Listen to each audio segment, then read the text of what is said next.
আসসালামু আলাইকুম প্রিয় শিক্ষার্থীরা, জাগরিকে আজকে আমি আলোচনা করব এইচএসসি 2025 ব্যাচের জন্য অপপ্রয়োগ ও শুদ্ধ প্রয়োগ নিয়ে। শিক্ষার্থীরা, তোমাদের 2025 সালের সিলেবাসে এই টপিকটি আছে, আর তোমাদের 2025 সালের জন্য 2023 সালের বোর্ডের প্রশ্নগুলো ভেরি ইম্পর্টেন্ট। তাই আজকে আমি 2023 সালের যশোর বোর্ডে আসা অপপ্রয়োগগুলো আলোচনা করব। শিক্ষার্থীরা, যশোর বোর্ডে প্রথমেই যে বাক্যটি আছে সেটি হচ্ছে আমি সাক্ষী দেব না। এই বাক্যে ভুল কোথায় বলো তো? ভুল হচ্ছে সাক্ষী। এখানে সাক্ষী হবে না, এখানে হবে সাক্ষ্য। কারণ যে সাক্ষ্য দেয় তাকে সাক্ষী বলা হয়, অর্থাৎ এখানে ব্যক্তিকে বোঝাচ্ছে। সাক্ষী বলতে ব্যক্তি, আর ওই ব্যক্তি যা দিচ্ছে তা হচ্ছে সাক্ষ্য। এখানে কিন্তু ব্যক্তিকে বোঝায়নি। আমি সাক্ষী দেব এটা না, আমি সাক্ষ্য দেব না এটা বোঝাচ্ছে। তাই এখানে সাক্ষী নয়, সাক্ষ্য হবে। এক পৌষে শীত যায় না। তোমরা নিশ্চয়ই প্রবাদ প্রবচন বাগধারা পড়েছ, সেখানে আছে এক মাঘে শীত যায় না। পৌষে না, এটা হবে মাঘে। সব পাখিরা ঘরে আসে না। এখানে ভুল কোথায় বলো তো? এখানে ভুল হচ্ছে সব পাখিরা হবে না। পাখিরা বলতেই সব পাখি, পাখিরা হচ্ছে বহু বচন। এর পূর্বে আবার সব অর্থাৎ বহু বচন যুক্ত করা হয়েছে, তাই দুইটি বহু বচন একসঙ্গে বসবে না। পাখিরা বলতেই সব পাখি, আবার সব পাখি বলতেই সব পাখি। যে কোনো একটা আমাদের রাখতে হবে। যদি সব রাখি তাহলে পাখি রা হবে না, তখন হবে সব পাখি ঘরে আসে না। ঠিক আছে? এরপরে আমি সন্তোষ হলাম। এখানে একটি সূত্র দিচ্ছি। কোনো বাক্যে যদি হ ধাতুর ক্রিয়াপদ থাকে তাহলে তার পূর্বে বিশেষণ বসে। এখানে হলাম হচ্ছে হ ধাতুর ক্রিয়াপদ, এর সামনে কি হবে? বিশেষণ হবে।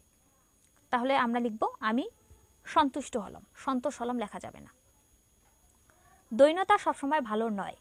দৈন্যতা, এখানে তা হবে না। কোনো শব্দে যদি জফলা থাকে তাহলে জফলার পর তা যুক্ত হয় না।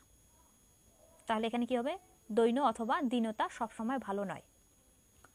অপমান হবার ভয় নেই।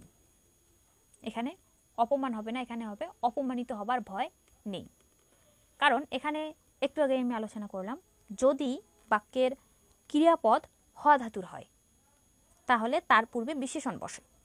এখানে যে ক্রিয়া আছে হবার, এটা হচ্ছে হ ধাতুর ক্রিয়া। এই ক্রিয়াপদের সামনে তাহলে কি হবে? বিশেষণ হবে।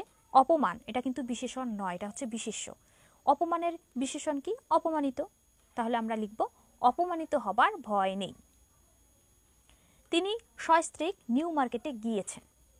শিক্ষার্থীরা, আমি স এবং স এর সাথে ব যুক্ত হলে এই দুটি শয়ের ব্যবহার, দুটি শয়ের পার্থক্য আলোচনা করেছি এর আগের ভিডিওতে, তারপরও একটু আলোচনা করছি।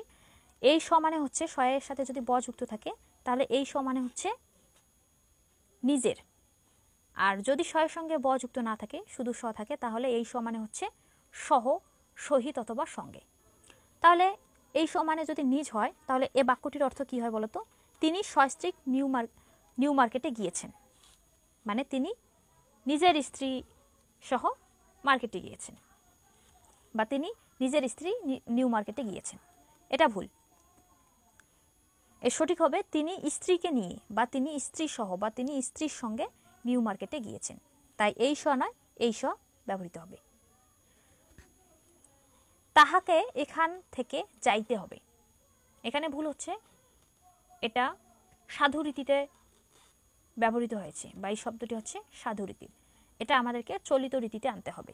তাহাকে, এর চলিত রীতি হচ্ছে তাকে। যাইতে, এর চলিত রীতি হচ্ছে যেতে। তাহলে এই সাধু ভাষাটাকে বা সাধু রীতিটাকে আমাদেরকে চলিত রীতিতে পরিণত করতে হবে। তাই আমরা লিখব তাকে এখান থেকে যেতে হবে। ঠিক আছে? তো শিক্ষার্থীরা, আমি আশা করি তোমরা পুরো ভিডিওটা বুঝতে পেরেছো। আজকের ভিডিও লম্বা করছি না, আজ এখানেই শেষ করছি। পরবর্তী ভিডিওতে আমি কুমিল্লা বোর্ড 2023 নিয়ে আলোচনা করব।